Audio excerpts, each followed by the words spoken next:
সত্যি বলতে খুব খারাপ লাগছে, তবু কথাগুলো বলছি।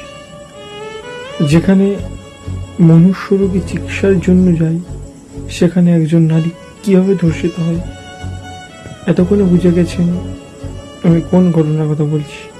হ্যাঁ, আমি আরজি করে ঘটনার কথাই বলছি আপনাদেরকে।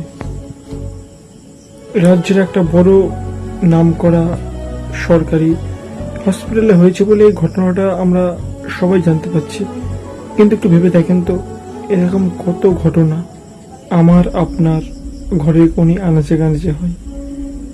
কত ঘটনায় আমাদের অজানা থেকে যায়, কত ঘটনায় আমরা দোষীরা শাস্তি পায় না। এই ঘটনার প্রতিবাদ কত আমার দাদা দিদি বয়োজ্যেষ্ঠ গুরুজনেরা করছে। আসুন সকলে মিলে এই ঘটনার প্রতিবাদ করি। আর কত সময় চুপ থাকবেন আপনারা? আজকে আরজি করে এরকম ঘটনা হয়েছে, কাল আপনার ঘরে আমার ঘরে হবে না এইরকম নৃশংস ঘটনা, তার কি গ্যারান্টি আছে?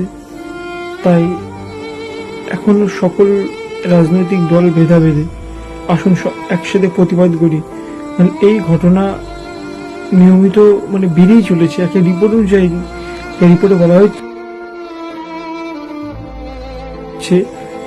যে প্রত্যেক দিন এরকম ধরনের ধর্ষিতা প্রায় 90 জন নারী হচ্ছে। সত্যি ভাবলে অবাক লাগে, আমরা আধুনিক যুগে বসবাস করছি ঠিকই, কিন্তু আমাদের মানসিকতা,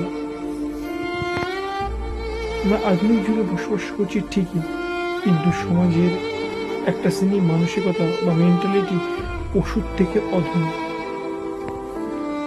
এই আরজি করে ঘটনাটা 9 তারিখে হয়েছে, আজ প্রায় 7 দিন হয়ে গেল, দোষীরা এখনো সাজা পায়নি।